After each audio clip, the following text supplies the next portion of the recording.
ഇന്ന് യുഎഇയിൽ നമുക്കുള്ളത് വളരെ സ്പെഷ്യൽ ആയിട്ടുള്ള ഒരു അതിഥിയാണ്. പ്രത്യേകം പരിചയപ്പെടുത്തേണ്ട കാര്യമില്ല. ഹെയ്ബൽ അൻവർ കഴിഞ്ഞ ദിവസങ്ങളിൽ ഒരുപാട് ന്യൂസുകളിലൂടെയൊക്കെ നമുക്ക് പരിചിതമായിട്ടുള്ള, ഇപ്പോൾ ഒരുപാട് പ്രോഗ്രാമുകളിലൂടെയും സംസാരങ്ങളിലൂടെയൊക്കെ നമുക്കെല്ലാവരെയും അത്ഭുതപ്പെടുത്തിയ ഒരു വ്യക്തിയാണ് ഹെയ്ബൽ എന്ന് പറയുന്നത്. ജോർജ് മേസൺ യൂണിവേഴ്സിറ്റിയിൽ അവിടെ ഒരു പേപ്പർ പബ്ലിഷ് ചെയ്യുന്നു. അതേപോലെ തന്നെ അവിടുന്ന് ഗ്രാൻഡ് ലഭിക്കുന്നു. അതുപോലെ തന്നെ അദ്ദേഹത്തിൻ്റെ സ്വപ്നങ്ങൾ, ഒരു നോബൽ പ്രൈസും ഒക്കെയുള്ള ഒരുപാട് കാര്യങ്ങൾ നമ്മൾ കേട്ടു. ഓൾറെഡി ഡിസ്കസ് ചെയ്ത അതേ കാര്യങ്ങൾ നമ്മൾ വീണ്ടും റിപ്പീറ്റ് ചെയ്യുന്നില്ല. ഹെയ്ബലിൻ്റെ മറ്റ് ചില തോട്ട്സിലേക്കും അല്ലെങ്കിൽ മറ്റ് കാര്യങ്ങളിലേക്കൊക്കെ നമുക്ക് എന്ത് ചെയ്യാം, ഈ ഒരു സംസാരത്തിൽ കൊണ്ടുപോകാം എന്നുള്ളതാണ് വിചാരിക്കും. പ്രത്യേകിച്ച് നമ്മളൊക്കെ ഡിസ്കസ് ചെയ്യുന്ന ഒരുപാട് വിഷയങ്ങളുണ്ട്. ഹെയ്ബലിൻ്റെ വീഡിയോക്ക് താഴെ വരുന്ന പല കമൻസും ഉണ്ട്. അതൊക്കെ നമുക്കൊന്ന് പരിശോധിക്കാം എന്നുള്ളതാണ് ഈ ഒരു ചെറിയ വീഡിയോയിൽ ഉദ്ദേശിക്കുന്നത്. അപ്പോൾ ഏതായാലും ഹെയ്ബൽ, യുഎയിലേക്ക് സ്വാഗതം. അപ്പോൾ ഒന്നാമതായി ചോദിക്കാനുള്ളത്, ഇപ്പം സാധാരണ നമ്മുടെ ഹെയ്ബലിൻ്റെ ഒരു പ്രായത്തിലുള്ള കുട്ടികൾ ഇപ്പോൾ ഗ്രാവിറ്റേഷൻ എന്താണ് എന്നുള്ളതൊക്കെ പഠിച്ചു തുടങ്ങുന്ന, അല്ലെങ്കിൽ അതിൻ്റെ ഇക്വേഷനൊക്കെ കാണാപ്പാഠം പഠിക്കുന്നൊരു സമയത്ത് ഹെയ്ബൽ വൈറ്റ് ഹോളുകളെക്കുറിച്ചും ഇംപ്രോബബിൾ മാറ്ററിനെ കുറിച്ചൊക്കെയാണ് സംസാരിക്കുന്നത്. എൻ്റെ ചോദ്യം ഇതാണ്, എന്താണ് നിങ്ങളെ അതിലേക്ക് നയിക്കുന്നത്? അങ്ങനെ കൂടുതൽ പഠിക്കണം എന്നുള്ള ഒരു, അല്ലെങ്കിൽ അത്തരം അന്വേഷണങ്ങളിലേക്ക് പോകാനുള്ള കാരണം എന്താണ്? എൻ്റെ അഭിപ്രായത്തിലൊരു നാച്ചുറൽ ഇൻസ്റ്റിങ്ക്റ്റ് ആണ്. ഒരു ഫാസ്റ്റ് പേസിൽ നമ്മളതൊക്കെ ചെയ്തലാണ്. ഞാൻ ഫസ്റ്റ് QR എന്ന് പറഞ്ഞൊരു പേപ്പർ എഴുതി, പിന്നെ മാറ്റ് എന്ന് പറഞ്ഞൊരു പേപ്പർ എഴുതി, പിന്നെ സൂപ്പർ ബോസോണിക് സ്ട്രിങ് തിയറി എന്ന് പറഞ്ഞ പേപ്പർ എഴുതി. പിന്നെ മാറ്റിൽ വന്നിട്ട് അപ്ഗ്രേഡ് ചെയ്തിട്ടാണ് ഇപ്പം എന്ന പേപ്പർ എഴുതിയത്.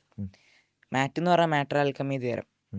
അപ്പോൾ ഈ മാറ്റർ ആൽക്കമി തിയറം എന്ന് പറഞ്ഞാൽ വൈറ്റ് ഹോളിനെ കുറിച്ചുള്ള പേപ്പറാണ്. അപ്പോൾ അതിൻ്റെ പേരാണ് മാറ്റ്. അപ്പോൾ അതൊക്കെ എഴുതി വരുമ്പോൾ ഒരു ഇഷ്ടം തോന്നി. അപ്പോൾ അല്ലെങ്കിൽ കൂടുതൽ പഠിക്കണം എന്നുള്ളത്, അതായത് ഈ നമ്മുടെ യൂണിവേഴ്സിനെ കുറിച്ച് അറിയണം എന്നുള്ളൊരു ആഗ്രഹമാണോ? എന്താണത് നയിക്കുന്നത്? അത് ഞാൻ ഈ QR എന്ന് പറഞ്ഞ പേപ്പർ എഴുതിയപ്പോൾ അതിലുള്ള ഐഡിയാസൊക്കെ ഫോർമലൈസ് ചെയ്യാൻ എനിക്ക് നല്ല ആഗ്രഹം ഉണ്ടായിരുന്നു. പറഞ്ഞാൽ ഒരു എഴുതി വെക്കുന്നതിൻ്റെ പകരം അതിനുള്ള മാത്തമാറ്റിക്സ് പ്രൊവൈഡ് ചെയ്യാനുള്ള ആഗ്രഹം ഉണ്ടായിരുന്നു. അങ്ങനെ വന്നപ്പോഴാണ് ഇതൊക്കെ കിട്ടണമെന്നുള്ള ആഗ്രഹം കൊണ്ടാണ്. ഞാൻ ചോദിക്കുന്നത് ഇതാണ്, ഇപ്പോൾ നമ്മുടെ ഒരു 9ാം ക്ലാസ് പ്രായമാണ് ഹെയ്ബലിൻ്റെത്. നമ്മുടെ നാട്ടിലൊരു 9ാം ക്ലാസ്സിലെ കുട്ടി എന്തിനാണ് പഠിക്കുന്നത് ചോദിച്ചാൽ മാർക്ക് വാങ്ങാൻ, അല്ലെങ്കിൽ A+ നേടാൻ എന്നൊക്കെ പറയും. ഹെയ്ബൽ എന്തിനാ അതൊക്കെ ചെയ്യുന്നത് എന്ന് ചോദിച്ചാൽ സിമ്പിളായിട്ട് എന്ത് പറയും? ഞാൻ എന്തിനാന്നൊക്കെ ചോദിച്ചാൽ ഇതൊക്കെ ചെയ്താലേ നമുക്ക് പബ്ലിഷ് ചെയ്യാൻ പറ്റുള്ളൂ. പബ്ലിഷ് ചെയ്താലേ ക്രെഡിബിലിറ്റി ഉണ്ടാവുള്ളൂ. അങ്ങനെയാണ് ഞാൻ ചെയ്യുന്നത്. ഓക്കെ. അപ്പോൾ ഇതിൽ നമ്മൾ കുറേ ഒരുപാട് പ്രപഞ്ചത്തെക്കുറിച്ച്, നമ്മുടെ യൂണിവേഴ്സിൻ്റെ അത്രയും വാസ്റ്റായ കാര്യങ്ങളിലേക്കും, ഈവൻ ബ്ലാക്ക് ഹോളും കടന്ന് വൈറ്റ് ഹോളിനെ കുറിച്ചൊക്കെ ചിന്തിക്കുന്ന അവസ്ഥയിലേക്ക് എത്തി. എൻ്റെ ചോദ്യം ഇതാണ്, നമുക്ക് കൂടുതൽ പഠിക്കുമ്പോൾ എന്താ ബോധ്യപ്പെടുന്നത്? ഞാൻ കുറേ മനസ്സിലാക്കി എന്നാണോ, അല്ല നമ്മൾ മനസ്സിലാക്കി വളരെ കുറവാണെന്നാണോ? എന്തൊരു ബോധ്യമാണ് നമുക്കിങ്ങനെ കൂടുതൽ പഠിക്കുമ്പോൾ ഉണ്ടാകുന്നത്? അത് എല്ലാവർക്കും ഉണ്ടാകുന്ന ഒരു കുഴപ്പമാണ്. നമ്മൾ ഇവിടെ വരെ പഠിക്കുമ്പോഴായിരിക്കും ഒക്കെ പഠിച്ചത്, പക്ഷെ ഇവിടെ എത്തുമ്പോഴാണ് നമുക്ക് മനസ്സിലാവും ഒന്നും പഠിച്ചില്ല. അതെ അതെ. അങ്ങനെ ഒരു ഫീലിംഗ് ആണ്. ഇപ്പം ഒരുപാട് പഠിച്ചല്ലോ, ഫിസിക്സ് കുറേയൊക്കെ പഠിച്ചു. അപ്പോൾ ഇപ്പോൾ ഉള്ള ഫീലിംഗ് എന്താണ്? ഞാൻ കുറേ മനസ്സിലാക്കിയെന്നാണോ, അതല്ല മനസ്സിലാക്കുന്ന കുറേ ഇനിയും ബാക്കിയുണ്ട് എന്നാണോ? എൻ്റെ ഒരു ഇതെന്ന് പറഞ്ഞാൽ, ഞാൻ ഫസ്റ്റ് പഠിക്കുക ഏറ്റവും ടഫുള്ളായിരിക്കും. കാരണം ഏറ്റവും ടഫുള്ളാണെങ്കിൽ ഏറ്റവും ഈസി. പിന്നെ ഈ ഏറ്റവും ടഫുള്ള ഇച്ചിരി കൂടി മനസ്സിലാവാനാണ് ഏറ്റവും ഈസിയിലാൻ പോയി പഠിക്കുക. ഞാൻ ഫസ്റ്റ് റിലേറ്റിവിറ്റി പഠിച്ചു, എന്നിട്ട് ഞാൻ തിരിച്ചു പോയി ക്ലാസിക്കൽ മെക്കാനിക്സ് പഠിക്കുകയാണ്. അപ്പം എനിക്ക് മനസ്സിലാക്കുന്നത്, നമ്മൾ എന്ത് കാര്യം പഠിച്ചാലും ഫിസിക്സ് പറഞ്ഞാൽ 16-15 സബ് ഫീൽഡ് ഉണ്ട്. ഒരാൾക്ക് എന്തായാലും ഇതൊക്കെ പഠിക്കാൻ പറ്റില്ല.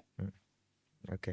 അപ്പോൾ ഇതിൽ പിന്നെ നമ്മൾ ഇപ്പോൾ സാധാരണ ഈ ഡണ്ണിങ് ക്രഗർ എഫക്റ്റ് എന്നൊക്കെ പറയുമല്ലോ, നമ്മുടെ നാട്ടിലൊക്കെ കാണുന്ന ഒരു ഫിനോമിനാണ്. ഒരു 10th സയൻസ് ഫിനോമിനൻ എന്നൊക്കെ വേണമെങ്കിൽ നമുക്ക് പറയാം. ഒരു 10th ഒക്കെ സയൻസ് എത്തുമ്പോഴേക്ക് ഞാൻ എല്ലാ കാര്യങ്ങളും മനസ്സിലായി, ഇനി എനിക്ക് കൂടുതൽ മനസ്സിലാക്കാനൊന്നുമില്ല, അല്ലെങ്കിൽ എല്ലാ കാര്യങ്ങളും ഞാൻ എക്സ്പ്ലെയിൻ ചെയ്യാൻ എനിക്ക് പറ്റും എന്നൊക്കെയുള്ളൊരു തോട്ട് വരുന്നുണ്ടല്ലോ. അപ്പോൾ അങ്ങനെയൊക്കെ വിചാരിക്കുന്ന ആളുകൾ, ഇപ്പോൾ ഈവൻ നമ്മൾ പല വിഷയങ്ങൾ സംസാരിക്കുമ്പോൾ മതത്തെക്കുറിച്ചും ദൈവത്തെക്കുറിച്ചൊക്കെ സംസാരിക്കുമ്പോൾ ഇങ്ങനെയുള്ള ഇത് വരാറുണ്ട്. അതായത് കുറച്ച് സയൻസൊക്കെ മനസ്സിലാക്കുക, എല്ലാം സയൻസിനെ കൊണ്ട് എക്സ്പ്ലെയിൻ ചെയ്യാൻ, അതുകൊണ്ട് ദൈവം ഒന്നും ആവശ്യമില്ല എന്നൊക്കെ പറയുന്ന രൂപത്തിലുള്ള. അപ്പോൾ അങ്ങനെ ഉള്ളത് ആളുകളോട് ഒരു കുറച്ചപ്പുറത്തേക്ക് ഇറങ്ങി ചെന്ന ആൾ എന്നുള്ള ഹെയ്ബലിന് എന്താ പറയാൻ? എനിക്ക് ഒരു പാരഡോക്സേ പറയാനുള്ളൂ. ഇപ്പോൾ നമുക്ക് ഒരു പടച്ചോനില്ലെങ്കിൽ എന്തെങ്കിലും നമ്മൾ സ്റ്റാർട്ട് ചെയ്യണ്ടേ? ഈ ബിഗ് ബാങ് എന്ന് പറഞ്ഞാലാണ് യൂണിവേഴ്സിൻ്റെ സ്റ്റാർട്ടിങ് എന്ന് പറഞ്ഞാൽ. ഈ ബിഗ് ബാങ് ആരാ തുടങ്ങിയത്? ഇത് ചില ആൾക്കാർ പറയും പഠിച്ചോനല്ല തുടങ്ങിയത്. ആ പഠിച്ചോൻ അല്ലെങ്കിൽ തുടങ്ങിയത്, ബിഗ് ബാങ് തുടങ്ങിയ സാധനം ആരാ തുടങ്ങിയത്? അങ്ങനെ പോയിക്കൊണ്ടേ നിൽക്കും. അപ്പോൾ ഫസ്റ്റ് എന്തായാലും തുടങ്ങിയ ഒരാൾ വേണം. ഇൻഫിനിറ്റ് റിഗ്രസ് പറ്റില്ല. അതൊരു ഗ്രീക്ക് ഫിലോസഫിയാണ്. അവലതാണ് പറയുന്നത്. അപ്പോൾ എൻ്റെ ഒരു ഫിലോസഫി തന്നെയാണ്, ഉം. എന്തായാലും ഒരു ക്രിയേറ്റർ ആവണം എത്ര പോയാലും. എന്തെങ്കിലും ഒരു എൻഡ് ഇല്ല എന്നുണ്ടെങ്കിൽ ഇതൊന്നും എക്സ്പ്ലെയിൻ ചെയ്യാൻ പറ്റില്ല. യെസ്. യെസ്, ഫിസിക്സിൻ്റെ ലോസ് അങ്ങനെയാണ് പറയുന്നത്, ഉം. എന്തൊരു സാധനത്തിനും സ്റ്റാർട്ടിങ് വേണം. ഉം. ഈ മാറ്റർ എന്നൊക്കെ പറഞ്ഞാൽ മാറ്ററും എന്താവട്ടെ, ഉം. എല്ലാ സാധനങ്ങളും ചേഞ്ചോ അല്ലെങ്കിൽ ഡിസ്ട്രോർട്ട് ആവുള്ളൂ, ഒരിക്കലും മാറില്ല. ഇപ്പോൾ നമ്മളെ സ്റ്റാർ ഉണ്ടായിട്ടുള്ളത് വേറെ സാധനങ്ങൾ കമ്പൈൻ ആയിട്ടാണ്, ഉം. എല്ലാം കൂടി കമ്പൈൻ ആയിട്ടാണ്. പോലെയാണ് എല്ലാ സാധനങ്ങളും യൂണിവേഴ്സുള്ളത്. അപ്പോൾ എന്തെങ്കിലും ഒരു സ്റ്റാർട്ടിങ് പോയിന്റ് ഇല്ലാണ്ട് വരില്ല. അപ്പോൾ ഇത് എക്സ്പ്ലെയിൻ ചെയ്യാൻ കഴിയൂല എന്നുള്ളതാണ്. ഇപ്പോൾ ഹേബലിൻ്റെ പിന്നെ വീഡിയോസൊക്കെ നോക്കുമ്പോൾ കഴിഞ്ഞ ദിവസം ഇറങ്ങിയിട്ടുള്ളൊരു വീഡിയോയിൽ നമ്മൾ ഈ ഒരു ഫൈൻ ട്യൂൺ ആർഗ്യുമെൻ്റ് എന്നുള്ള രൂപത്തിലുള്ള കാര്യങ്ങൾ എല്ലാം വളരെ കൃത്യമായി ഫൈൻ ട്യൂൺഡ് ആണ്. ഒന്ന് അങ്ങോട്ടോ ഇങ്ങോട്ടോ ആയാൽ ഈ പ്രപഞ്ചം തന്നെ പോസിബിൾ ആകൂല എന്നുള്ള കാര്യം പറഞ്ഞു. അപ്പം ഇത് പൊതുവേ നമുക്ക് പഠിക്കാൻ ശ്രമിക്കും. ഇപ്പോൾ ഞാൻ ബയോളജി ഏരിയയിൽ പഠിക്കാൻ, അപ്പോൾ നമ്മൾ സെല്ലിനെ കുറിച്ച് പഠിക്കുമ്പോൾ അതിൻ്റെ DNA അതിൻ്റെ കൂടുതൽ ഡീറ്റെയിൽസിലേക്കൊക്കെ പോകുമ്പോൾ നമ്മൾ കൂടുതൽ അത്ഭുതപ്പെടുകയാണ്. എത്ര കൃത്യമായിട്ടാണ് ഇതിൻ്റെ ഒരു ഡിസൈനിങ് എന്നുള്ളത് നമുക്ക് മനസ്സിലാവുകയാണ്. ഇപ്പോൾ ഹേബൽ കുറച്ചുകൂടി ഒരു സ്ഥൂല പ്രപഞ്ചം ഈ പറഞ്ഞ ബ്ലാക്ക് ഹോളിലേക്കും വൈറ്റ് ഹോളിലേക്കും പോകുമ്പോഴും നമുക്ക് ബോധ്യപ്പെടുന്നത് അങ്ങനെയാണ്. പക്ഷെ എന്തുകൊണ്ടായിരിക്കാം ചില ആളുകളെങ്കിലും പറയുന്നത് ഈ സയൻസ് എന്ന് പറഞ്ഞാൽ അത് ദൈവത്തെ നിരാകരിക്കുന്നതാണ് അല്ലെങ്കിൽ മതത്തിന് എതിരാണെന്നൊക്കെ പറയാൻ കാരണം എന്തായിരിക്കും? അതവര് ചില ആൾക്ക് ഓരോ ബിലീഫ് ഉണ്ടാവും. ഉം. ഉം. പക്ഷെങ്കിൽ നോക്കി നോക്കിയാൽ നിങ്ങൾ DNA ഒക്കെ പറഞ്ഞില്ലേ, DNA 2 അടി അങ്ങോട്ടാണ് നമ്മൾ റാബിറ്റ് ആയിരിക്കും. നമ്മളെന്ന് പറഞ്ഞാൽ ഈ currently most dominant creatures on the planet അല്ലേ. അപ്പം ഇങ്ങനെ വരാൻ കാരണം എന്ന് പറഞ്ഞാൽ ചില ആൾക്കാർ ആരോഗ്യൻ്റ് ആവും.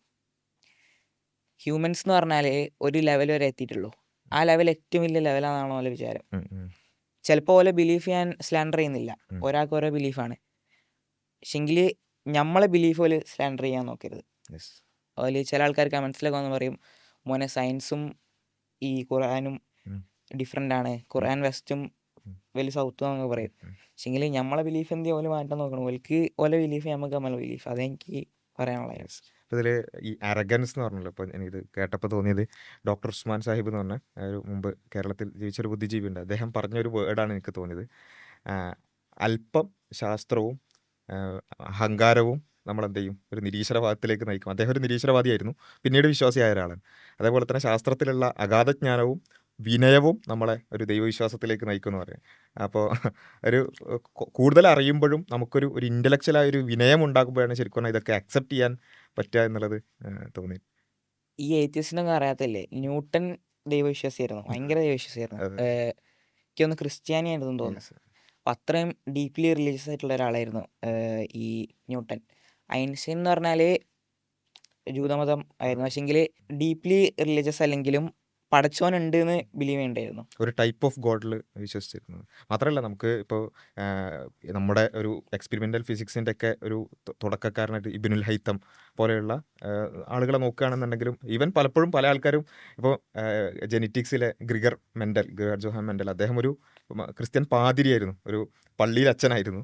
അതേപോലെ തന്നെ ഇബ്നുൽ ഹൈത്തം അങ്ങനെയുള്ള പല ആൾക്കാരും മുസ്ലിം പണ്ഡിതന്മാരായിരുന്നു. കുറേ ആൾക്കാർക്ക് അറിയില്ല, ഈ ഇബ്നുൽ ഹൈത്തമാണ് ഫസ്റ്റ് എക്സ്പെരിമെൻ്റൽ കാര്യങ്ങളൊക്കെ ചെയ്യാൻ തുടങ്ങി ഫിസിക്സിൽ. അതുകൊണ്ടാണ് ഇപ്പോൾ നമുക്ക് ഈ സൺ സൂപ്പർ കൊളൈഡർ ഒക്കെ ഉള്ളത്. അതെ അതെ.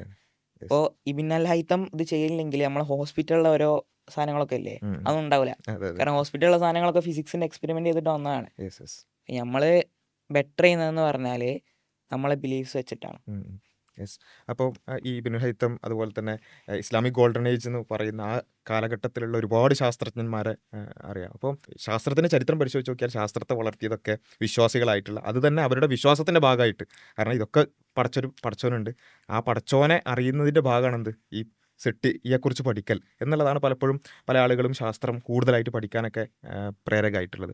അങ്ങനെയൊക്കെ ആയിരിക്കെ ഇപ്പോൾ നമ്മുടെയൊക്കെ കമൻറ്റിൽ, ഇപ്പോൾ ഹൈബലിൻ്റെ കമൻറ്റിലാണെങ്കിൽ നമ്മളൊക്കെ സംസാരിക്കുമ്പോൾ ഒക്കെ ഉള്ളത്, നിങ്ങൾ വിശ്വാസികളല്ലേ, നിങ്ങൾ എന്തിനാണ് ശാസ്ത്രം ഉപയോഗിക്കുന്നത്, നിങ്ങൾ ഉപയോഗിക്കുന്ന മൈക്ക് ക്യാമറ എല്ലാം ശാസ്ത്രത്തിൻ്റെതല്ലേ, നിങ്ങൾ വിശ്വാസികൾ ശാസ്ത്രം ഉപയോഗിക്കാൻ പാടില്ല എന്നൊക്കെ പറയുമ്പോൾ ഒരു ശാസ്ത്രത്തിൽ കുറേയൊക്കെ മുന്നോട്ട് പോകാൻ ശ്രമിച്ച ഹൈബലിന് അങ്ങനെയൊക്കെയുള്ള കമൻറ്റോ അല്ലെങ്കിൽ അങ്ങനെയുള്ള സംസാരങ്ങളൊക്കെ കേൾക്കുമ്പോൾ എന്താ തോന്നാറ്?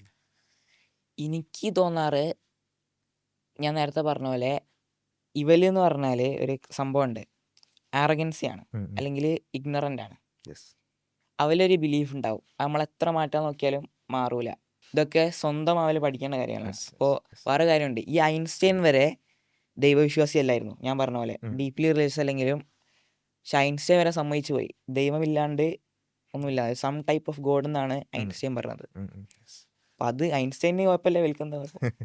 അന്വേഷിക്കുന്ന ആളുകളെ സംബന്ധിച്ചിടത്തോളം വളരെ കൃത്യമാണെന്നുള്ളതാണ്. ഇനി നമുക്ക് ഹെയ്ബൽ പല വിഷയങ്ങളും സംസാരിക്കാറുണ്ട്. ഇപ്പം നമ്മൾ വൈറ്റ് ഹോളിനെ കുറിച്ചൊക്കെ പറയുമ്പോൾ അതിൻ്റെ എക്സാമ്പിളായിട്ട് നമ്മുടെ ഒരു ഐസ് ഉപയോഗിച്ച് ആ ഒരു എക്സാമ്പിളൊക്കെ പറഞ്ഞു. അത് പറഞ്ഞപ്പോൾ ഒരു കമൻറ്റ് വന്നത് ഞാനത് ജസ്റ്റ് കുറേ അവനുണ്ട്. ഒരുപാട് കമൻറ്റുകൾ പിന്നെന്താ പറയുക, അതിൽ കൂടുതൽ കമൻറ്റുകളും വായിച്ചപ്പോൾ എനിക്ക് തോന്നിയത് എന്താണെന്ന് മനസ്സിലാവാത്തതിൻ്റെ ഒരു തമാശാക്കിക്കൊണ്ടുള്ള തമാശ അല്ല, സീരിയസ്. ഓക്കെ. അപ്പോൾ അതിൽ ഒരു എത്തീസ്റ്റ് ഏലിയൻ എന്ന് പറഞ്ഞിട്ടുള്ള ഒരു ഐ ഡി എന്നുള്ളൊരു കമൻറ്റ്, ഇവൻ പറയുന്നത് മണ്ടത്തരമാണ്. ഓക്കെ. പക്ഷേ നല്ല കോൺഫിഡൻസ് ഉള്ളത് കൊണ്ട് ശരിയാണെന്ന് തെറ്റിദ്ധരിപ്പിക്കും. ഐസ് ഉള്ള ആ ഏരിയയിൽ ഉള്ള വെള്ളം സെയിം സ്റ്റേറ്റിൽ തന്നെ കണ്ടിന്യൂ ചെയ്യും, ഇതാണ് ശരി. അല്ലാതെ ഇംപ്ലോഡും എക്സ്പ്ലോഡും ഇല്ല. ഞാൻ പറഞ്ഞ ശരി, അല്ലെങ്കിൽ ഞാൻ മൊട്ടയടിക്കും. അപ്പോൾ മൊട്ടയടിപ്പിക്കണോ? ഈ സെയിം ആള് കോൺഫിഡൻസിൽ പിന്നെയും തെറ്റി പറഞ്ഞു. അതെ അതെ. കോമഡി പറഞ്ഞാലേ ഈ ഒരു ഇത് വലിയ ഇമാജിൻ ചെയ്യണം. ഇപ്പോൾ ഐൻസ്റ്റൈൻ അല്ല ഒരു ഫിസിസ്റ്റ് പറഞ്ഞായിരിക്കും ഇലക്ട്രോൺ ചാടുമെന്ന്. അപ്പോൾ ഈ പൊട്ടന്മാരൊക്കെ ശരിക്കും വിചാരിക്കില്ല ഇലക്ട്രോൺ ചാടുമെന്ന്. അതുള്ളൊരു സംഭവമാണ്. ഈ ബോട്ടിൽ എന്ന് പറഞ്ഞാൽ ശരിക്കുള്ള ബോട്ടിലല്ല. നമ്മളൊരു ബ്ലാക്ക് ഹോളായിട്ട് ഇമാജിൻ ചെയ്യണം. ഈ എക്സ്ട്രാ വയ്ക്കുന്ന ലിക്വിഡ് ഒരു ഇംപ്രോബബിൾ മാറ്റർ ആയിട്ട് ഇമാജിൻ ചെയ്യണം. ഇത് ചെയ്തിട്ടില്ലെങ്കിൽ ഇങ്ങനത്തെ കുഴപ്പങ്ങൾ വരും. ഞാനിത് എക്സ്പ്ലെയിൻ ചെയ്ത കമൻറ്റിൻ്റെ അടിയിൽ മോൻ ഇതൊക്കെ ശരിയാണ്, പക്ഷെ ബോട്ടിൽ എന്താ പൊട്ടിത്തെറിക്കാതെ ചോദിക്കും. അത് വലിയൊരു ഞാനല്ല വീഡിയോ എഡിറ്റ് ചെയ്തത്. സംഭവം എന്ന് പറഞ്ഞാൽ ഞാൻ ഇത് വാൺ ചെയ്യുന്നതിന് മുന്നേ വലിയ കട്ട് ചെയ്ത് വെച്ചതാണ് ഈ വീഡിയോ. കാരണം ഇൻസ്റ്റാഗ്രാമിൽ അങ്ങനെയല്ലേ പറ്റുള്ളൂ. പക്ഷെങ്കിൽ സ്റ്റിൽ ഞാൻ വിചാരിക്കുക കോമൺ സെൻസ് ഇല്ലേ വലിയ. ചില ആൾക്കാർ മെസ്സേജൊക്കെ അയച്ചിട്ടുണ്ട്, ഈ മോനെ എൻ്റെ ബോട്ടിൽ എന്താ ബ്ലാക്ക് ഹോൾ ആവത്തെന്ന് കഴിച്ച് മെസ്സേജ് അയച്ചാണ്. ഇത് പൊട്ടിത്തെറിക്കില്ല, ഇതിപ്പോൾ പൊട്ടുമെന്ന് കഴിച്ച് മെസ്സേജ് അയച്ചാണ്. അപ്പം എൻ്റെ ഒരു അഭിപ്രായത്തിൽ ഇങ്ങനത്തെ ക്വസ്റ്റ്യൻ ചോദിക്കുന്നത് എനിക്ക് കുഴപ്പമില്ല. പക്ഷെങ്കിൽ ക്വസ്റ്റ്യൻ അല്ല അവർ ചോദിക്കണം, അവർ ഡെക്ലറേഷൻ കൊടുക്കുകയാണ്. അതൊരു ഫോൾസ് സംഭവമാണ്. അപ്പോൾ ഇങ്ങനെയുള്ള കാര്യങ്ങൾ ഒരുപാട് കമൻറ്റുകൾ വരുന്നുണ്ട്. അപ്പോൾ അതിൽ ഹെയ്ബലിന് തന്നെ വന്നെന്ന് പറഞ്ഞൊരു ഒരു ഡി എം അത് വായിച്ചാൽ, I understand your theory about ice in a close bottle imploding and thereby causing a gravitational flip എന്ന് പറഞ്ഞാണ്. വീണ്ടും ഒരു ബോട്ടിലിനെ കുറിച്ച് തന്നെയാണ് അവർ പറയുന്നത്. അപ്പം ഈ ബോട്ടിലിൻ്റെ ഉദാഹരണം പറഞ്ഞൊരു ഷോർട്സ് ഇറക്കിയത് കൊണ്ടായിരിക്കാം അല്ലേ? അപ്പോൾ എന്താണ് അതിൽ പറയാം? ഞാൻ സിമ്പിൾ ആയിട്ട് എക്സ്പ്ലെയിൻ ചെയ്യാം. ഞാൻ ഇതിനെക്കുറിച്ച് പറയുന്നത് പറഞ്ഞാൽ, ഈ ബോട്ടിൽ എന്ന് പറഞ്ഞാൽ എന്താ സംഭവം, ഒരു ബ്ലാക്ക് ഹോളാണ്. നമ്മൾ ഈ വെള്ളം ഒഴിക്കുന്ന എക്സ്ട്രാ വെള്ളം, ഇംപ്ലോഷൻ കോസ് ചെയ്യുന്ന എക്സ്ട്രാ വെള്ളം എന്ന് പറഞ്ഞാൽ ഇംപ്രോബബിൾ മാറ്ററാണ്. ഇത് ഇവര് ബോട്ടിലിനെ കുറച്ച് പൊട്ടിത്തെറിക്കാൻ പറഞ്ഞതല്ല. ബോട്ടിൽ പൊട്ടിത്തെറിക്കൂല, അതായത് പൊട്ടെന്ന് പറയാം. ബോട്ടിലല്ല പൊട്ടിത്തെറിക്കുന്നത്, ഈ ബ്ലാക്ക് ഹോളാണ് ഇംപ്ലോഷൻ ആവുന്നത്. അത് ഈസി ആയിട്ട് എക്സ്പ്ലെയിൻ ചെയ്യാനുള്ള ഒരു തോട്ട് എക്സ്പെരിമെൻ്റ് ആണ്. സംഭവം പറഞ്ഞാൽ നമ്മൾ പേപ്പർ സ്ട്രക്ചർ ഉണ്ടാവുക, ഫസ്റ്റ് അബ്സ്ട്രാക്റ്റ്, പിന്നെ മോട്ടിവേഷൻ, പിന്നെ ഒരു തോട്ട് എക്സ്പെരിമെൻ്റ് വേണം. ഈ തോട്ട് എക്സ്പെരിമെൻ്റ് വന്നിട്ടാണ് നമ്മൾ ഇക്വേഷനൊക്കെ എഴുതുന്നത്. ഈ തോട്ട് എക്സ്പെരിമെൻ്റ് വായിച്ചാലേ ഇക്വേഷൻ ഈസി ആയിട്ട് മനസ്സിലാവുള്ളൂ. അതിനെ എഴുതിയതാണ്. അപ്പോൾ ഈ ജെയ്ത്തൂണിൽ ഞാൻ പോയപ്പോൾ കുറേ ക്വസ്റ്റ്യൻ ചോദിച്ചിട്ടുണ്ടായിരുന്നു. അപ്പോൾ സിമ്പിളായിട്ട് ആ കുട്ടി ചോദിച്ച ക്വസ്റ്റ്യൻ ഞാൻ സിമ്പിളായിട്ട് പറഞ്ഞതാണ്. പക്ഷേ ഈ സിമ്പിളായിട്ട് പറഞ്ഞത് ഇവർക്ക് സിമ്പിളായിട്ടില്ല. കാരണം ഒരു ഇമാജിൻ ചെയ്യണം നമുക്ക്. അതിൻ്റെ സ്റ്റാർട്ടിങ് എന്ന് പറഞ്ഞാൽ imagine that A bottle has N implosion, അതാണ് സത്യം പറഞ്ഞാൽ വേണ്ടത്. പക്ഷെ ഞാനങ്ങനെ പറഞ്ഞിട്ടില്ല, അതിൻ്റെയും കൂടി വിറ്റാണ് ഇവർ എല്ലാവരും ലിറ്ററേറ്റ് എടുത്തു. അതെ. ഹെയ്ബൽ അത് പേപ്പറിൽ പബ്ലിഷ് ചെയ്തു. അത് നോക്കിയ കുറേ ആൾക്കാരുണ്ടല്ലോ, അവർക്കത് മനസ്സിലായിട്ടുണ്ട്. അപ്പം കമൻറ്റ് ചെയ്യുന്ന ആൾക്കാർക്കാണത് മനസ്സിലാവാത്തതെന്നാണ്. PRD പറഞ്ഞാൽ അമേരിക്കൻ ഫിസിക്കൽ സൊസൈറ്റിൻ്റെ ഒരു സംഭവമാണ്. ഒരു ജേണലാണ്. ജേണൽ പബ്ലിഷ് ചെയ്യുന്ന ഒരു സംഭവമാണ്, ഒരു പ്രോഗ്രാം. ഇവരുള്ള രണ്ട് വലിയ മെയിൻ ജേണൽസാണ് ഫിസിക്കൽ റിവ്യൂ ലെറ്റേഴ്സും ഫിസിക്കൽ റിവ്യൂ ഡേയും. ലോകത്തെ രണ്ട് മോസ്റ്റ് ഫിസിക്സിൽ ഏറ്റവും ഹാർഡുള്ള രണ്ട് ജേണലാണ്. ഈ PRDയിലോട്ട് ഞാൻ കുറേ വട്ടം അയച്ചു കൊടുത്തിട്ടുണ്ട്, PRLോട്ടും കുറേ വട്ടം അയച്ചു കൊടുത്തിട്ടുണ്ട്. പിയർ റിവ്യൂ പാസ്സായിട്ടില്ലെങ്കിലും എല്ലാ പ്രാവശ്യവും എഡിറ്ററിൻ്റെ റിവ്യൂ ഉണ്ട്. പേപ്പറിലുള്ള സാധനങ്ങൾ തെറ്റാണോ നോക്കുന്ന റിവ്യൂ, ഓവറോൾ ഇൻഫർമേഷൻ തെറ്റാണോ നോക്കുന്ന റിവ്യൂ, അതെല്ലാ പ്രാവശ്യം ഞാൻ പാസ്സായിട്ടുണ്ട്, എല്ലാ പേപ്പറിനും. അപ്പോൾ അവർക്കൊക്കെ ഇത് മനസ്സിലായിട്ടുണ്ട്. അവർക്കൊക്കെ മനസ്സിലായിട്ടുണ്ട്, അവർ വെരിഫൈ ചെയ്തിട്ടുണ്ട്. അപ്പോൾ ഏത് ആൾക്കാർ വന്നിട്ട് കമൻറ്റ് സെക്ഷനിൽ എന്ത് പറഞ്ഞാലും ഒരിക്കലും മാറ്റാൻ പറ്റില്ല. കാരണം ഈ പേപ്പർ ഈ GMEലോട്ട് അയച്ചെടുക്കുന്നുണ്ട്. GME എന്ന് പറഞ്ഞാൽ ജോർജ് മേസൺ യൂണിവേഴ്സിറ്റി. ഇവരിത് ഓബിയസ്ലി ചെക്ക് ചെയ്യാണ്ട് ഒരിക്കലും ഗ്രാൻഡ് തരൂല. ചില ആൾക്കാർ പേപ്പറൊക്കെ കാണിച്ചു തരാൻ പറയുന്നുണ്ട്, പക്ഷെ കാണിച്ചെടുക്കാൻ പറ്റില്ല, കോൺഫിഡൻഷ്യൽ ആയിട്ടുള്ള കാര്യങ്ങളാണ്. ഞാനത് പബ്ലിഷ് ചെയ്തിട്ടില്ല, കാരണം പബ്ലിഷ് ചെയ്യാൻ ഇച്ചിരി സമയം എടുക്കും. സ്റ്റാൻഡേർഡ് ടൈം എന്ന് പറഞ്ഞാൽ 7 to 9 months ആണ്. ഞാൻ പേപ്പർ ചെയ്തിട്ടാകെ 5 months ആയിട്ടേ ഉള്ളൂ. ചില ആൾക്കാരൊക്കെ സയൻറ്റിസ്റ്റുമാരൊക്കെ എനിക്കറിയാം, ഓലൊക്കെ മെസ്സേജ് അയച്ചിട്ടുണ്ട്, bro I love your talk, I like to meet up എന്നൊക്കെ പറഞ്ഞ് മെസ്സേജ് അയച്ചിട്ടുണ്ട്. ഇവർക്ക് മനസ്സിലായിട്ടുണ്ട്. കാരണം ഫീൽഡ് തിയറി അങ്ങനെയാണ് പ്രോഗ്രസ് ഉം. ചെയ്യുക. സയൻസ് അറിയുന്ന എന്താ പറയണത്, ഉം. ഐൻസ്റ്റൈൻ്റെ GR വെച്ചിട്ട് ഇതിൻ്റെ വൈറ്റ് ഹോൾ ശരിയല്ല എന്നാണ് പറയുന്നത്. പക്ഷെങ്കിൽ ഓബിയസ്ലി ഐൻസ്റ്റൈൻ്റെ വൈറ്റ് ഹോൾ ഒരു ഫാക്റ്റ് അല്ല, ഉം. അതൊരു തിയറിയാണ്. ആ തിയറി ഫാക്റ്റ് ആവുന്നവരെ ആ തിയറി നമുക്ക് എക്സ്പാൻഡ് ചെയ്യാൻ പറ്റും. അതാണ് ഇപ്പോൾ ഹേബൽ ചെയ്തിട്ടുള്ളത്. അതാണ് ചെയ്തിട്ടുള്ളത്. കാരണം നമ്മൾ ഐൻസ്റ്റൈൻ എഴുതിയ സാധനം അച്ചടിച്ച് വെച്ചാൽ അതിന് പ്രത്യേകിച്ച് ഒരു ഹേബൽ ആവശ്യമില്ലല്ലോ. ഇല്ല എൻ്റെ ആവശ്യമില്ല. Yes. അപ്പോൾ അതിനാണ് നമ്മൾ എക്സ്പാൻഡ് ചെയ്തിട്ടുള്ളത്. അത് ചില ആൾക്കാർക്ക് മനസ്സിലായിട്ടില്ല. പക്ഷെ അത് ഞാൻ പറയണമെന്നില്ല, അത് അവർ ഓട്ടോമാറ്റിക്കലി കൺക്ലൂഡ് ചെയ്ത സംഭവമാണ്. ഇതിൽ ഒരുപാട് കമൻറ്റ് വന്ന ഒരു പ്രധാനപ്പെട്ട ഒരു കാര്യം, ഈ ഗ്രാവിറ്റേഷൻ ഫോഴ്സ് ഒരു യൂണിവേഴ്സിൽ ഒരിക്കലും റിപ്പൾസീവ് ആവില്ലല്ലോ എന്നുള്ള ഒരു കമൻറ്റാണ് കൂടുതലായിട്ടും വന്നിട്ടുള്ളത്. അത് തെറ്റാണ്. ഉം. അത് ചെറിയ തെറ്റല്ല, വലിയ തെറ്റാണ്. ഉം. മറ്റേ ആർക്കിമീഡിയസ് ഇച്ചിരിയെങ്കിലും ശരിയാണ്. കാരണം ശരിക്കുള്ള കാര്യമാണ്, പക്ഷേ മിസ്ഇൻ്റർപ്രിറ്റ് ചെയ്തതാണ്. ഇത് വലിയ തെറ്റാണ്. ഉം. റിപ്പൾസീവ് എഫക്റ്റ് എന്ന് പറഞ്ഞാൽ ഫിസിക്കലി ബ്ലോക്ക് ചെയ്യുന്നൊരു സാധനമില്ല. നോ കറൻറ്റ് ലോസ് ബ്ലോക്ക് ഈ റിപ്പൾസീവ് ഗ്രാവിറ്റേഷണൽ എഫക്റ്റ്. പക്ഷേ അത് കാരണം നമുക്ക് എഴുതാൻ പറ്റും. ഈ എഴുതിയത് മാത്തമാറ്റിക്കലി കൺസിസ്റ്റൻ്റ് ആയിരിക്കും, പക്ഷെ ഫിസിക്കലി ശരി ഇതുണ്ടാവുള്ളൂ.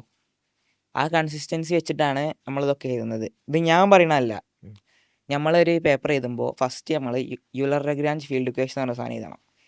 ഈ ലഗ്രാഞ്ച് ഫീൽഡ് ഇക്വേഷൻ തെറ്റാണെങ്കിൽ നമ്മൾ സിമുലേഷൻ ചെയ്യുമ്പോൾ നമുക്ക് മനസ്സിലാവും. കാരണം ഫേക്ക് റിസൾട്ട് കാണിക്കും. ഈ സിമുലേഷൻ ഞാൻ ചെയ്തിട്ടാണ് വന്നത്. ഉം.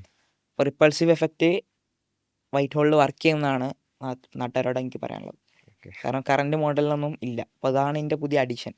അപ്പോൾ ഇതിൽ വേറൊരു comment, gravity is in really repulsive in a white hole, it just look like that. അതായത് ഒരു വൈറ്റ് ഹോൾ ശരിക്കും ഒരു റിവേഴ്സ് ബ്ലാക്ക് ഹോൾ തന്നെയാണ്. ഇത് ആ ഒരു കൺസെപ്റ്റ് അത് അങ്ങനെ തന്നെയാണ് ഉദ്ദേശിച്ചത്? അല്ല, അതിൽ ശരി ഇതാവട്ടെ. ഉം. അത് റീസെർച്ച് എന്ന് പറഞ്ഞാൽ ഫിസിക്സിൽ എന്ന് പറഞ്ഞാൽ ഉം. ഞാൻ ലെക്ചർ എടുക്കുക ഇവർക്ക് വേണ്ടിയിട്ട്. ഫിസിക്സ് റീസെർച്ച് എന്ന് പറഞ്ഞാൽ ഐൻസ്റ്റൈൻ്റെ സ്റ്റാൻഡേർഡ് ഷെസ്വാൾഡ് സൊല്യൂഷനാണ് വലിയ പറയുന്നത്. ഉം. പക്ഷെങ്കിൽ അത് എഴുതിയിട്ട് 70-50 കൊല്ലമായി. ഉം. അപ്പോൾ ഐൻസ്റ്റൈൻ്റെ വൈറ്റ് ഹോൾ വരെ കൺഫേം ചെയ്തിട്ടില്ല എക്സ്പെരിമെൻറ്റിൽ. അപ്പോൾ അത് കൺഫേം ചെയ്യുന്നവരെ ഫീൽഡ് തിയറി വെച്ചിട്ട് നമുക്ക് മോഡിഫൈഡ് ഗ്രാവിറ്റി മോഡൽസ് ചെയ്താൽ അങ്ങനെയാണ് ഓരോ പ്രോഗ്രസ്സിങ്ങും വർക്ക് ചെയ്യുക ഫിസിക്സിൽ. അപ്പോൾ ഐൻസ്റ്റൈൻ ഒരു തിയറി എഴുതിയായിരിക്കും, അത് കംപ്ലീറ്റ് അങ്ങ് ആയിട്ടില്ല. അപ്പോൾ നമ്മളതിൻ്റെ മോഡിഫൈഡ് ഗ്രാവിറ്റി മോഡൽ എഴുതിയിട്ട് അതായണോ നോക്കും. അങ്ങനെയാണ് വർക്ക് ചെയ്യുക. അപ്പോൾ ഇവർ പറഞ്ഞതിൽ റിപ്പൾസീവ് അല്ല, പക്ഷെ ഞാൻ പറഞ്ഞതിൽ റിപ്പൾസീവ് ആണ്. കാരണം എൻ്റെ തിയറിയിൽ ഞാൻ എന്തെങ്കിലും പുതിയത് കൊണ്ടുവരണ്ടേ. ഐൻസ്റ്റൈൻ എഴുതി അടിച്ചാൽ ശരിയാവില്ലല്ലോ. അപ്പോൾ ആ പുതിയത് കൊണ്ടുവന്നതാണ് റിപ്പൾസീവ് ഗ്രാവിറ്റിയും. പിന്നെ ഞാൻ കംപ്ലീറ്റ്ലി പറയുന്നില്ല, ആൻറ്റി ലെൻസിങ് എന്ന് പറഞ്ഞ സാധനം കൊണ്ടുവന്നതാണ്. പക്ഷേ ഇത് കൊണ്ടുവന്നിട്ട് മനസ്സിലാവുന്നില്ല. കാരണം നമ്മൾ ഐൻസ്റ്റൈൻ എഴുതിയ സെയിം സാധനം അടിച്ചു വെച്ചാൽ ഗ്രാൻഡ് കിട്ടുമോ, എന്തെങ്കിലും കിട്ടുമോ? അപ്പോൾ അതിനായിട്ട് കൊണ്ടുവന്നതാണ്. അതിലേക്ക് മനസ്സിലാവുന്നില്ല. ഐൻസ്റ്റൈൻ ചെയ്ത് തന്നെ ചെയ്യണമെന്ന് പറഞ്ഞിട്ട് പിടിച്ചിരിക്കുകയാണ്. പക്ഷേ ഫീൽഡ് തിയറി വർക്ക് ചെയ്യുക പറഞ്ഞാൽ ഒരു സാധനം എക്സ്പെരിമെൻ്റിൽ കൺഫേം ചെയ്തിട്ടില്ലെങ്കിൽ ഒക്കെ അതിൻ്റെ വേരിയേഷൻ എഴുതാം, അല്ലെങ്കിൽ മാറ്റി എഴുതാം. ഇപ്പോൾ ഞാൻ എക്സാമ്പിൾ പറയാം, എക്സാമ്പിൾ പറയാം. ഐൻസ്റ്റൈൻ ഈ റിലേറ്റിവിറ്റി ചെയ്തിട്ടില്ലേ, അത് ന്യൂട്ടനെ എതിരെയല്ലേ എഴുതിയിട്ടുള്ളത്. അത് ന്യൂട്ടനെ തെറ്റിക്കുകയോ അല്ലെങ്കിൽ ന്യൂട്ടൻ തെറ്റാണെന്ന് പറഞ്ഞിട്ടല്ല, ന്യൂട്ടനെ എക്സ്റ്റെൻഡ് ചെയ്തതാണ്. അല്ല, ഞാൻ ഐൻസ്റ്റൈൻ്റെ ബ്ലാക്ക് ഹോള് ജസ്റ്റ് ഒന്ന് എക്സ്റ്റെൻഡ് ചെയ്തതാണ്, അല്ല വൈറ്റ് ഹോൾ ജസ്റ്റ് ഒന്ന് എക്സ്റ്റെൻഡ് ചെയ്തതാണ്. അത് ഇവർക്ക് മനസ്സിലാവുന്നില്ല. കാരണം ആ വീഡിയോ എന്ന് പറഞ്ഞാൽ മിസ്ലീഡിങ് ആണ്. ചെറിയ ഷോർട്സ് ആക്കുമ്പോൾ അത്ര മനസ്സിലാവുള്ളൂ. പക്ഷെങ്കിൽ ഒരു കോമൺ സെൻസ് വെച്ചിട്ട് നോക്കണം ഇങ്ങനെയൊക്കെ പറയുന്നത്. ഇതിലിപ്പം ഇപ്പോൾ ഹേബൽ ഇത് എക്സ്പ്ലെയിൻ ചെയ്യുമ്പോഴും ചില ടേംസ് എനിക്ക് മനസ്സിലായിട്ടില്ല. അപ്പോൾ ഞാൻ പറയുന്ന ഒരു കാര്യം എന്താ വെച്ചാൽ, ഓക്കെ ഹേബൽ അത് പറയുമ്പോൾ എനിക്ക് മനസ്സിലാവാത്തത് എനിക്ക് കൂടുതൽ പഠിക്കാനുള്ളത് കൊണ്ടാണ്, റൈറ്റ്?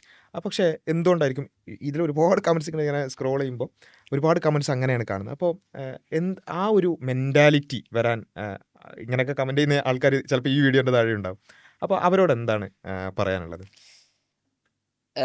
പഠിച്ചിട്ട് വന്ന് കമൻറ്റ് പഠിച്ചിട്ട് വിമർശിക്കുന്നു അല്ല, ചില ആൾക്കാരൊക്കെ ശരിയാണ്, ഇവർ പറയുന്നത് ശരിയാണ്. പക്ഷെങ്കിൽ രണ്ട് ഡിഫറെൻറ്റ് കാര്യങ്ങളാണ്. ഞാനിപ്പോൾ എന്തെങ്കിലും പറഞ്ഞാൽ അത് ഡിഫറെൻ്റ് ആയിട്ട് എടുത്തിട്ട് ആ ഡിഫറെൻ്റ് ആയ കാര്യം തെറ്റിച്ചിട്ട് എനിക്ക് തരികയാണ്. ചില ആൾക്കാർ ഈ ബോട്ടിലിനെ കുറിച്ച് പറയുന്നുണ്ട്, ബോട്ടിലിനെ പൊട്ടിത്തെറിക്കില്ല പറഞ്ഞിട്ട്. വലിയ പൊട്ടിത്തെറിക്കില്ല പറഞ്ഞിട്ട് പറയുന്ന കാര്യങ്ങൾ തെറ്റാണ്. സത്യം പറഞ്ഞാൽ ബോട്ടിൽ പൊട്ടിത്തെറിക്കുന്ന കാര്യം ഡിസ്കസ് ചെയ്യേണ്ട കാര്യമില്ല. കാരണം ബോട്ടിലിനെ കുറിച്ചല്ല നമ്മൾ സംസാരിക്കുന്നത്, നമ്മൾ വൈറ്റ് ഹോളിനെ കുറിച്ചാണ് സംസാരിക്കുന്നത്. വലിയ കിച്ചൺ ഫിസിക്സ് വെച്ചിട്ട് കളിക്കുകയാണ്. ഓക്കെ. അപ്പം പിന്നെ ഇങ്ങനെയുള്ള ഒരുപാട് കാര്യങ്ങൾ നമുക്ക് പിന്നെ വലിയ നിലയിലേക്ക് എത്തട്ടെ എന്ന് പ്രാർത്ഥിക്കുകയാണ്.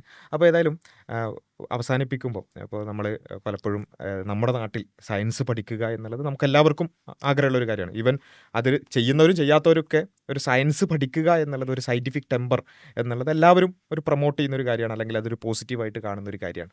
അപ്പം ഹെയ്ബൽ സയൻസ് പഠിക്കാൻ എന്താണ് ഒരു എന്തെങ്കിലും അവലംബിക്കാറുണ്ടോ? ഇപ്പോൾ നമ്മുടെ നാട്ടിലൊക്കെ സയൻസ് ഇപ്പോൾ ബ്ലാക്ക് ഹോളിനെ കുറിച്ച് എനിക്കറിയണം. ഞാൻ നേരെ ചെയ്യുക യൂട്യൂബിൽ ബ്ലാക്ക് ഹോൾ മലയാളം അല്ലെങ്കിൽ ബ്ലാക്ക് ഹോൾ ഇംഗ്ലീഷ് എക്സ്പ്ലെയിൻഡ് എന്ന് ടൈപ്പ് ചെയ്യാൻ. അപ്പോൾ ഹെയ്ബൽ എങ്ങനെയാണ് പഠിക്കുക, അല്ലെങ്കിൽ അങ്ങനെ പഠിക്കണം എന്നൊക്കെ ആഗ്രഹിക്കുന്നവർക്ക് എന്താണ് പറഞ്ഞു കൊടുക്കാനുള്ളത്? ഇന്ത്യയിൽ എപ്പോഴും ഹാർഡ് കോപ്പി ബുക്ക് ഉണ്ടാവും എന്ത് പഠിക്കണമെങ്കിലും. ഉം. ഇപ്പോൾ ക്ലാസിക്കൽ മെക്കാനിക്സ് പഠിക്കാൻ എനിക്ക് ജോൺ ആർ ടൈലറിൻ്റെ ഒരു ബുക്ക് ഉണ്ട്, ഹാർഡ് കവർ. അപ്പോൾ അത് വെച്ച് പഠിക്കും. എന്തെങ്കിലും മനസ്സിലായിട്ടില്ലെങ്കിൽ ഉം. നിങ്ങൾ പറഞ്ഞ പോലെ യൂട്യൂബിലോ അല്ല ചാറ്റ് ജിപിറ്റിയോട് ചോദിക്കും. ഉം. അങ്ങനെയാണ് ഞാൻ പഠിക്കാറ്. പിന്നെ ഞാൻ ചില ആൾക്കാർ ഈ ബുക്കുകളൊക്കെ എഴുതി പഠിക്കും, റൈറ്റിംഗ് ഒക്കെ. പക്ഷെ ഞാൻ ഇക്വേഷൻ മാത്രമാണ് എഴുതി പഠിക്കാറ്. ഇക്വേഷൻ എഴുതി പഠിക്കുക പറഞ്ഞാൽ ഇക്വേഷൻ ഓരോ റൂൾസ് ഉണ്ടാവും ആ വർക്ക് ചെയ്യാൻ. ഉം. ഇപ്പോൾ കാൽക്കുലസിനൊക്കെ ചെറിയ റൂൾസ് ഉണ്ട്, ഉം. അത് എഴുതി പഠിക്കും. ഉം. പക്ഷെ കാൽക്കുലസിൻ്റെ ഇക്വേഷൻ എഴുതി പഠിച്ചിട്ട് കാര്യമില്ല. ഉം. ഉം. അപ്പോൾ ഇത് ഇങ്ങനെ പോയാലേ നമുക്ക് മനസ്സിലാവുള്ളൂ. യെസ്. അപ്പോൾ പിന്നെ നമ്മുടെ ഈ സയൻറ്റിഫിക് ടെമ്പർ എന്നൊക്കെ പറഞ്ഞ് ഇപ്പോൾ നേരത്തെ നമ്മൾ സംസാരിച്ച വിഷയം തന്നെ, ഇപ്പോൾ നമ്മുടെ നാട്ടിലൊക്കെ നിരീശ്വരവാദികളാണ് സയൻറ്റിഫിക് ടെമ്പർ എന്ന് പറഞ്ഞിട്ട് ഈ എത്തീസം പ്രൊമോട്ട് ചെയ്യുന്നൊക്കെ നമുക്ക് കാണാൻ പറ്റും. അതിലാട്ടെ പലപ്പോഴും നമ്മൾ കാണുന്നത് വളരെ പിന്നെ സ്യൂഡോ സയൻസ് പോലും പലപ്പോഴും അവർ പ്രൊമോട്ട് ചെയ്യാറുണ്ട്. അപ്പം ശരിക്കും ഒരു ഹെയ്ബൽ മനസ്സിലാക്കുന്ന ഒരു സയൻറ്റിഫിക് ടെമ്പർ എന്ന് പറഞ്ഞാൽ എന്താണ് ഒരു ഹെയ്ബലിൻ്റെ ഒരു മനസ്സ്? എൻ്റെ മനസ്സിൽ സയൻറ്റിഫിക് ടെമ്പർ എന്ന് പറഞ്ഞാൽ, എനിക്ക് സയൻറ്റിഫിക് ടെമ്പർ എന്ന് പറഞ്ഞാൽ ആലോചിക്കുമ്പോൾ വരിക ഒരാൾ ഇക്വേഷനെ തെറ്റിയിട്ട് ബുക്ക് എറിയുന്നതാണ്. എനിക്കതാണ് ഓർമ്മ വരിക. ഉം. പക്ഷെങ്കിൽ ഈ ടേം എന്ന് പറഞ്ഞാൽ ശരിയല്ല. ഉം. ഇവൾക്ക് ഏത്യസം നോക്കാം, ഉം. ഇവൾക്ക് ഫ്രണ്ട്സിനോടൊക്കെ പറയാം. പക്ഷെ മാസീവ് സ്ലാൻഡർ എന്ന് പറഞ്ഞാൽ ഉം. തെറ്റാണ്. അപ്പോൾ ഒരുപാട് കാര്യങ്ങൾ, ഒരുപാട് ഇൻസൈറ്റ്സ് ഇവിടെ പങ്കുവച്ചു. വളരെ സന്തോഷമുണ്ട് നമ്മുടെ സ്റ്റുഡിയോയിൽ വന്നതിലും അതുപോലെ തന്നെ നമ്മുടെ പ്രേക്ഷകരോട് കാര്യങ്ങൾ സംസാരിച്ചതിലൊക്കെ. ഒരു കൺക്ലൂഷനായിട്ട് ഇത്തരം ഇപ്പോൾ ഹെയ്ബൽ പല കാര്യങ്ങളും പറഞ്ഞു. ഒരു കൺക്ലൂഷനായിട്ട് എല്ലാവരോടും, ഒരു പ്രേക്ഷകരോട് അവസാനമായിട്ട് എന്താണ് പറയാൻ? Thanks for watching. ഓക്കെ. വളരെ സിമ്പിൾ കൺക്ലൂഷൻ അല്ലേ? ഓക്കെ. ഞാൻ സീരിയസ് ആയിട്ടൊന്ന് പറയാം. കൺക്ലൂഷൻ എന്ന് പറഞ്ഞാൽ ഇപ്പോൾ ഉള്ളൊരു ഡിസ്കഷൻ എന്ന് പറഞ്ഞാൽ സയൻറ്റിഫിക് ടെമ്പർ ആയിരുന്നു. ഉം. സയൻസ് എന്ന് പറഞ്ഞാൽ നിങ്ങൾ കമൻ്റ് ഇടുന്നതിന് മുന്നേ ശരിക്കും എന്താണ് സംഭവം നോക്കുക. ഉം. കാരണം നിങ്ങൾക്ക് ഡിഫറൻഷ്യേറ്റ് ചെയ്യാൻ പറ്റണം, മെറ്റഫോറും ലിറ്ററൽ ഫാക്റ്റും. ഉം. ഇത് ഡിഫറൻഷ്യേറ്റ് ചെയ്യാൻ പറ്റണം, എന്നിട്ട് കമൻ്റ് ഇടാം. യെസ്. അതാണ് എനിക്ക് പറയാനുള്ളത്. Thank you. ഓക്കെ. അപ്പോൾ വളരെ നല്ലൊരു സംസാരമായിരുന്നു. അപ്പോൾ ഇതിൽ പ്രത്യേകിച്ചും ഈ പറഞ്ഞ ഒരു കാര്യം, ഈ സോഷ്യൽ മീഡിയയിലുള്ള എന്തെങ്കിലും ചില റീൽസും ഷോർട്സും വെച്ചിട്ടല്ല നമ്മൾ നമ്മുടെ വിശ്വാസമാകട്ടെ, കാഴ്ചപ്പാടുകളാകട്ടെ, ലോകവീക്ഷണമാകട്ടെ രൂപപ്പെടുത്തേണ്ടത്. നമ്മൾ നമ്മുടേതായ രൂപത്തിൽ പരമാവധി പഠിക്കാനും അന്വേഷിക്കാനും അറിയാനും ശ്രമിക്കുക എന്നുള്ളതാണ് ഒരു ടേക്ക് അവേ ആയിട്ട് നമുക്ക് പറയാനുള്ളത്. കൂടുതൽ പഠിക്കുമ്പോൾ ഹെയ്ബൽ പറഞ്ഞ അതേ വേർഡ്സ് എന്ന് പറയുന്നത്, നമുക്ക് കൂടുതൽ പഠിക്കുമ്പോൾ നമുക്ക് മനസ്സിലാവുക നമ്മൾ എവിടെ എത്തിയിട്ടില്ല എന്നുള്ളതാണ്. അപ്പോൾ എത്രത്തോളം നമ്മൾ പഠിക്കുന്നോ അത്രത്തോളം നമ്മൾ എത്രത്തോളം ചെറുതാണ്, നമുക്ക് ഇനിയും എത്രത്തോളം പഠിക്കാനുണ്ട് എന്നുള്ളതാണ് കൂടുതലായി നമുക്ക് ബോധ്യപ്പെടുക. ആ ബോധ്യങ്ങൾ നമ്മളെ വിനയാന്വിതരാക്കും. ആ വിനയമാണ് പലപ്പോഴും നമ്മളെ മുന്നോട്ട് നയിക്കുക എന്നുള്ളതാണ് സൂചിപ്പിക്കാനുള്ളത്. അപ്പോൾ ഏതായാലും വളരെ സന്തോഷം ഇവിടെ വന്നതിന്. Okay, thank you. അസ്സലാമു അലൈക്കും.